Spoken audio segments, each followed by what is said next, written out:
Friends, അപ്പോൾ ഇന്ന് വൈശാഖ മാസം അഥവാ മാധവ മാസത്തിനെ കുറിച്ച് എനിക്കറിയാവുന്ന കുറച്ച് കാര്യങ്ങൾ ഷെയർ ചെയ്യാമെന്ന് കരുതിയാണ് വന്നത്.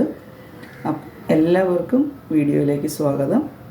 ഇതുവരെ എനിക്ക് തരുന്ന സ്നേഹത്തിനും സപ്പോർട്ടിനും വീണ്ടും സ്നേഹവും അതുപോലെ തന്നെ നന്ദി അറിയിക്കുകയാണ്. അപ്പോൾ നമുക്ക് വീഡിയോയിലേക്ക് പോകാം.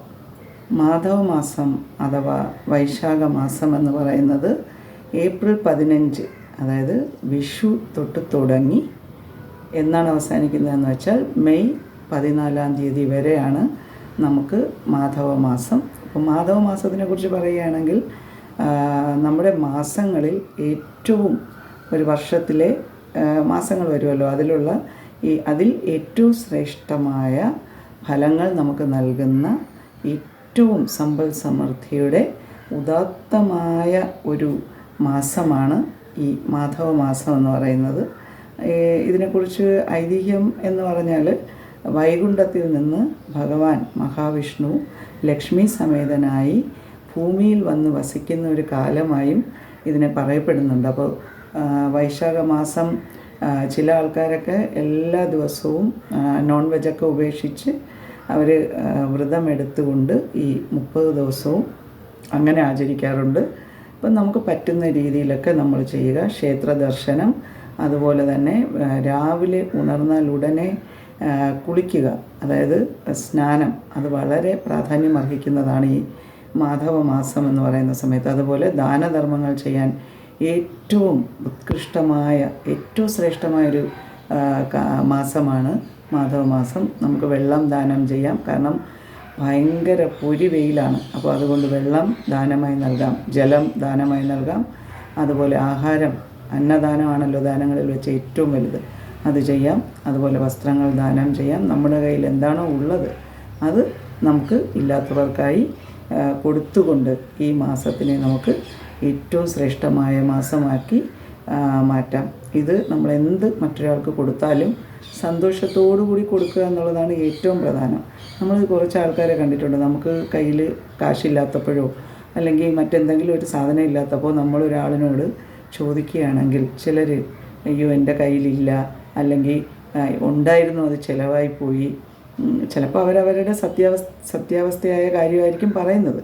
പക്ഷേ അത്തരം പിന്നെ ചിലർ ഇത്രയൊക്കെ പറഞ്ഞിട്ടാണ് എന്തായാലും ഞാൻ തരാം, നിങ്ങൾ ചോദിച്ചതല്ലേ എന്ന് പറഞ്ഞ് ഒരു സന്തോഷമില്ലാത്ത അവസ്ഥയിൽ നമ്മൾ എന്ത് കാര്യവും ദാനം ചെയ്താൽ അതുകൊണ്ട് യാതൊരു കാര്യവുമില്ല. അതായത് നമ്മൾ ഒരാൾക്ക് എന്ത് കാര്യം കൊടുത്താലും നമ്മൾ സന്തോഷത്തോടുകൂടി അവർക്കത് ഉപകരിക്കണം എന്നുള്ള പ്രാർത്ഥനയോടുകൂടി പൂർണ്ണ മനസ്സോടുകൂടി കൊടുക്കുക എന്നുള്ളതാണ് ഏറ്റവും ഇമ്പോർട്ടൻറ്റ്.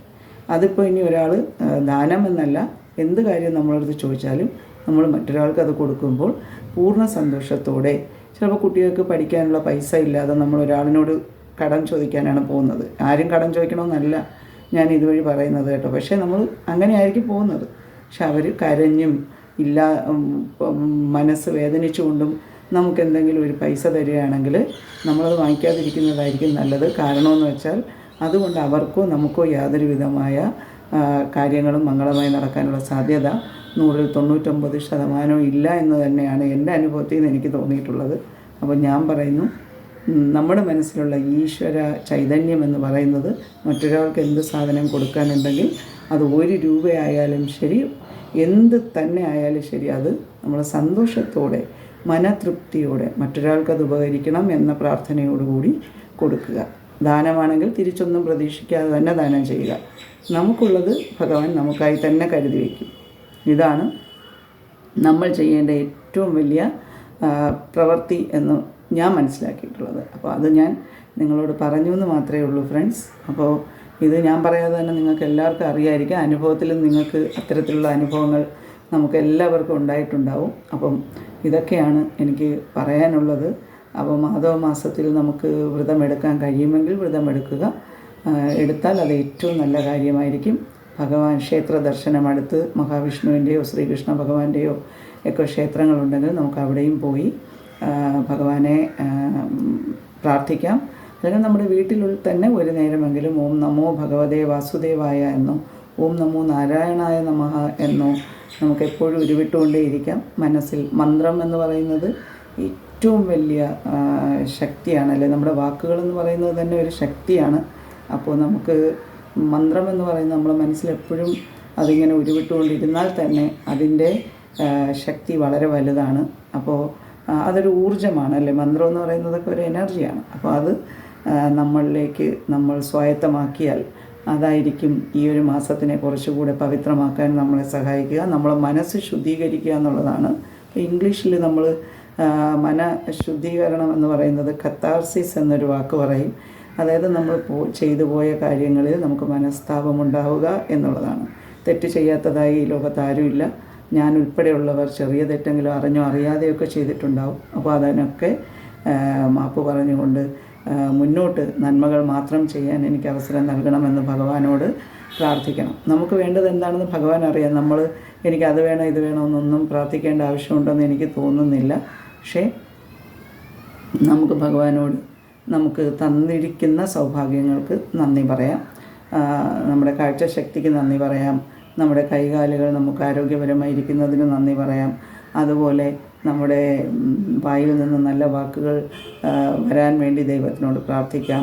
കാരണം വാക്കുകൾ ഒരു എനർജിയാണ്. നമ്മൾ മറ്റൊരാളിലേക്ക് വിടുന്ന ഒരു എനർജിയാണ് ഈ വാക്കെന്ന് പറയുന്നത്. അപ്പോൾ അതുകൊണ്ട് നമുക്ക് നമ്മളയക്കുന്ന ഓരോ എനർജിയും അത് മറ്റൊരാൾക്ക് ഏതെങ്കിലും രീതിയിൽ കോട്ടം വരുന്നതാണോ എന്ന് ശ്രദ്ധിക്കേണ്ടത് നമ്മുടെ കടമയാണ്. അപ്പോൾ ആരെയും വാക്കുകൾ കൊണ്ട് വേദനിപ്പിക്കാതിരിക്കുക. കഴിവിൻ്റെ പരമാവധി ഈശ്വരൻ്റെ നാമങ്ങൾ പറയാനായി ഈ മാസം ഉപയോഗിക്കുക. കഴിയുന്നത് പോലുള്ള ദാനധർമ്മങ്ങളും ക്ഷേത്രദർശനവും ഒക്കെ നടത്തുക. അല്ലാതെ രോഗാവസ്ഥ ഉള്ളവരൊക്കെ വ്രതം ഫുൾ ടൈം എടുക്കുക എന്ന് പറയുന്നത് ചിലർക്കെങ്കിലും സാധിക്കാതെ ഉണ്ട്. അവരാരും മനസ്സ് വിഷമിപ്പിക്കേണ്ട ആവശ്യമില്ല. നമ്മുടെ വീട്ടിലിരുന്ന് നമ്മൾ ഭഗവാനെ വിളിച്ചാലും വൈകുണ്ഠത്തിലിരിക്കുന്ന ഭഗവാന് അല്ലെങ്കിൽ ഗുരുവായൂരിരിക്കുന്ന ഗുരുവായൂരപ്പന് എല്ലാം മനസ്സിലാക്കാനുള്ള ശക്തിയും അതുപോലെ തന്നെ മനസ്സുമുള്ള സങ്കല്പമാണ് ഈശ്വര ചൈതന്യം എന്ന് പറയുന്നത്. അപ്പോൾ എല്ലാവരും അതിനനുസരിച്ച് ചെയ്യുക. വീടൊക്കെ വൃത്തിയാക്കി, വിഷുവിന് തന്നെ നമ്മളെല്ലാം വീടൊക്കെ നമ്മളെ കൊണ്ട് പറ്റുന്ന രീതിയിലൊക്കെ വൃത്തിയാക്കി കഴിഞ്ഞതാണ്. അപ്പോൾ ഇനി മനസ്സിൻ്റെ ശുദ്ധീകരണം അത് നമുക്ക് ഓരോരുത്തർക്കും ആവശ്യമാണ്. അപ്പോൾ അത് ചെയ്യാനുള്ളൊരു അവസരം കൂടിയാണ് ഈ മാധവമാസം എന്ന് പറയുന്നത്. ഈ മാധവമാസത്തിൽ നമ്മൾ ചെയ്യുന്ന ഓരോ പ്രവൃത്തികളും നമ്മുടെ ജന്മജന്മാന്തരങ്ങളിൽ പോലും അല്ലെങ്കിൽ ഒരിക്കലും അവസാനിക്കാത്ത സമ്പൽ സമൃദ്ധിയിലേക്കുള്ള ആയുരാരോഗ്യ സൗഖ്യത്തിലേക്കുള്ള ഒരു മാർഗം കൂടിയാണ് എന്നുള്ളത് മറക്കാതിരിക്കുക. അപ്പോൾ ഓം നമോ ഭഗവതേ വാസുദേവായ. പിന്നെ നാരായണീയം വായിക്കുന്നവരുണ്ട്, ഭഗവത്ഗീത വായിക്കുന്നവരുണ്ട്. അപ്പോൾ നമുക്ക് എന്താണ് ചെയ്യാൻ കഴിയുന്നത് അത് നമ്മൾ ചെയ്യുക എന്നാണ് എനിക്ക് പറയാനുള്ളത്.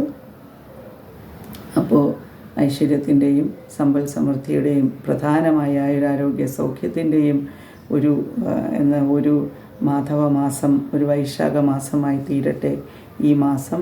എൻ്റെ ഫ്രണ്ട്സിന് എല്ലാവർക്കും സർവ്വ ഐശ്വര്യങ്ങളും ഉണ്ടാകട്ടെ എന്ന് പ്രാർത്ഥിക്കുന്നു. എല്ലാ ഫ്രണ്ട്സും സുഖമായിരിക്കുന്നു എന്ന് തന്നെ ഞാൻ വിചാരിക്കുകയാണ്.